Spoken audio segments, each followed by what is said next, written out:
Welcome back to the High Impact Flicks channel. Just in case you were having a bad day, this should cheer you up right here. A couple Canadians decided to give Justin Fidel Castro Trudeau a piece of their minds, and it should warm your heart that others see him like you do. Here comes that communist piece of shit. Where's the piece of shit? There's that fucking piece of shit. You communist fuck. You piece of shit. You fucking communist fuck. Leave all you want, you pricks. Now, don't go anywhere. We'll be right back with more in a couple of seconds. This is a little message to Elon Musk. Elon Musk.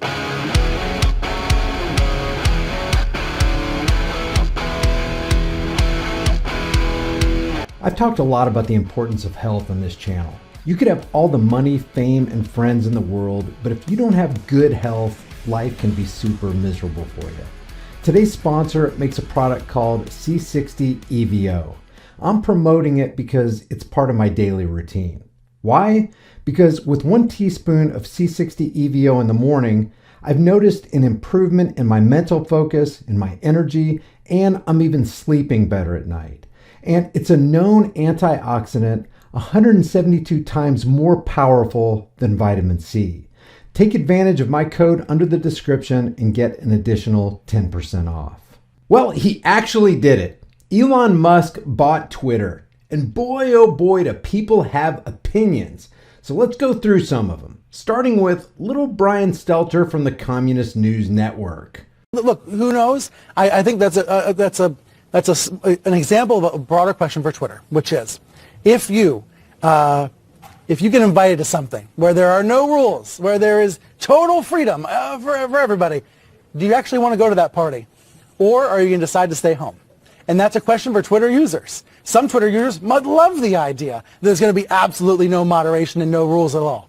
Others might not want to be anywhere near that. Am I crazy, Matt? No, you're right. And what happens to the advertising? I mean, if there's no moderation or little moderation, do the advertisers stay away? What does that do to the business prospects for Twitter itself? Did you get what he said? Remember, he's saying this in the context of Elon Musk's Twitter takeover. If you get invited to something where there are no rules, where there's total freedom for everybody, do you actually want to go to that party? Or are you going to decide to stay home and watch CNN, eh? I don't know about you guys, but I'm going to that party. CNN revealed here once again that their mentality is that they want you and I controlled, regulated, locked down, locked out, deplatformed, demonetized, oppressed, and censored. And think about it. These are the people who just lost $300 million in 21 days with the embarrassing failure called CNN Plus, where they are so tone deaf that they don't realize that most people hate them. Here's what Florida Governor Ron DeSantis has to say about Elon Musk's Twitter purchase. Well, I'm glad to say that it appears that the Twitter board of directors has accepted Elon Musk's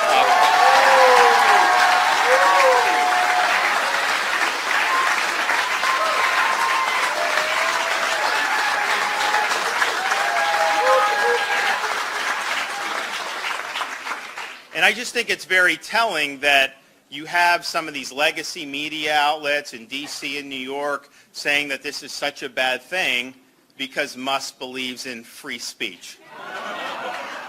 But it shows you what they've used these tech platforms to do. When these platforms first came on the scene, they billed themselves as being open platforms, as letting people share ideas. Indeed, they were used to go around a lot of those failed legacy media outlets like NBC and CNN that nobody trusts anymore.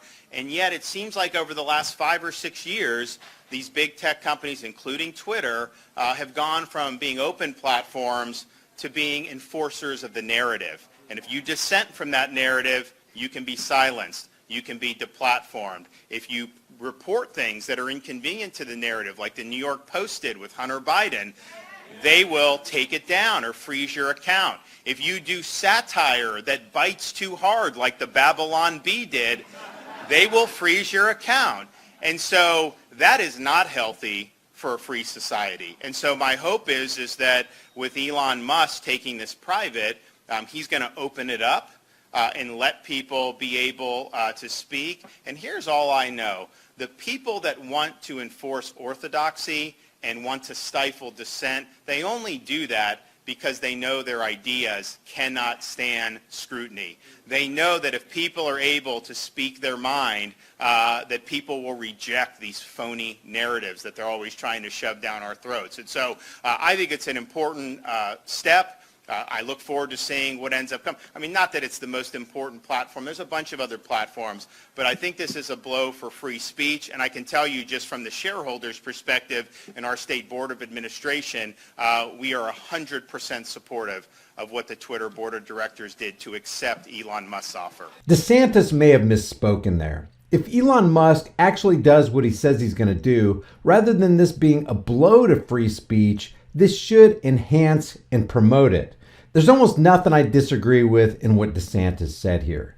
If this development is anything, it's very interesting. What do you think the chances are of Elon Musk actually creating a privatized, totally free speech platform? USA Today, that cesspool of military-industrial complex sewage, also weighed in on this in an opinion piece saying Elon Musk's buying Twitter is good for free speech and a nightmare for progressives. I'll have to agree with that. Despite warnings that censorship is necessary for democracy to survive, Elon Musk does not appear to be sufficiently terrified of free speech. Jonathan Turley writes, "A brave new nightmare." Those words from former Labor Secretary Robert Reich describe the threat created by Elon Musk's bid to restore free speech values by buying Twitter. Yet, despite warnings that censorship is necessary for democracy to survive, neither the Tesla CEO and billionaire nor ordinary citizens appear to be sufficiently terrified of free speech. Twitter confirmed Monday that Musk will acquire the company in a deal worth $44 billion. Online comedian Taylor Fisher posted a hilarious video today about the matter. This is a little message to Elon Musk. Elon Musk. Elon Musk. Or should I say Hail Hitler? Hail Hitler. No. No. I can't breathe. I can't breathe.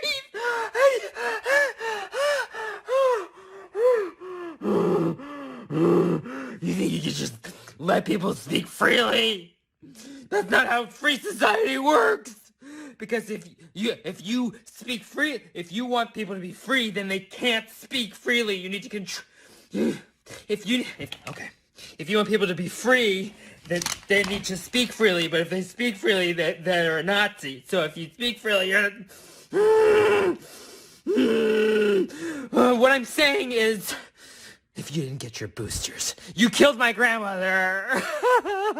Nick Adams wrote, "I'm disgusted by the left's reaction to an African American buying Twitter. Racism is alive and well in the Democrat Party."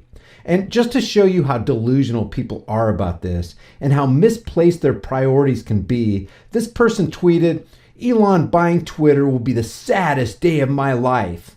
And I lost 3 children to cancer." Think about that. Even if this is a joke, it's not funny. That Elon Musk's purchase of Twitter is in the same galaxy of sadness as losing 3 children is ludicrous. Here's what Carrot Top Jen Circleback Psaki had to say about it today. Just a quick one on the breaking news, Twitter agreeing to let Elon Musk go through this purchase. Do you have a response to that? And does the White House have any concern that this new agreement might have President Trump back on the platform? Well, I'm not going to comment on a specific transaction. What I can tell you as a general matter, no matter who owns or runs Twitter, the president has long been concerned about the power of large social media platforms, the power they have over our everyday lives, has long argued that tech platforms must be held accountable for the harms they cause. He's been a strong supporter of fundamental reforms to achieve that goal, including reforms to Section 230, enacting antitrust reforms, requiring more transparency, and more. and he's encouraged that there's bipartisan interest in Congress. In terms of what hypothetical policies might happen, I'm just not going to speak to that at this point in time. Translation, I sure hope Elon doesn't make Twitter unregulatable, because we here in Washington's cesspool of corruption, well, we like us some regulation to be sprinkled around just about everywhere. And of course, Sean King got original today by calling Elon's Twitter purchase racist. Let's see, African American buys Twitter and it's racist. Got it, Sean. Hey, don't you have a tanning bed appointment you need to get to? This self-proclaimed passionate progressive influencer, reluctant Caucasian, kindergarten teacher, and sophisticated VAXX enthusiast tweeted, "Our 7-year-old son is terrified of the bullying he'll have to endure on Twitter due to Elon's love for free speech. We found him with tape over his mouth and a note telling us he won't remove it until Elon changes his mind about buying Twitter. Elon Musk is literally killing him." Now, if she's being serious, and from all indications on her platform she is, way to teach your kid that the world revolves around him, with the pink bow in his hair, and that the only way to happiness is to get others to do what you want them to do, which includes censoring free speech off of an open platform. Way to go, Mom. And I end this video with the words of Jimmy Failure. Elon Musk is buying Twitter, and everybody freaking out drives a Tesla. There's never been a dumber time to be alive. And I couldn't agree more. So what do you think about the Elon Musk Twitter takeover and the ensuing meltdown? Dog and pony show, a landmark day for free speech, a smokescreen for the easy facilitation of the Great Reset, another obvious display of the aberrant cult of personality and the I need a hero complex, a greater unearthing of cognitive dissonance and decline? Leave your thoughts about this for the world and the global thought police in the comments section below. If you haven't done so already, subscribe to my channel, hit the bell notification icon, give it a thumbs up, share it with everybody you know, and don't forget to subscribe to my private email list through my website, highimpactflix.com. And while you're still here, take a moment right now to subscribe to my backup channels, Grease Monkey Videos. And here's the deal. I just uploaded a video on my Grease Monkey Videos channel today entitled Food Processing Plant Destruction Coincidences Visualized. I'll leave that in the description and in the pinned comment for you. You'll want to share that with everybody you know. I'll see you guys in the next heavily censored shadow ban video.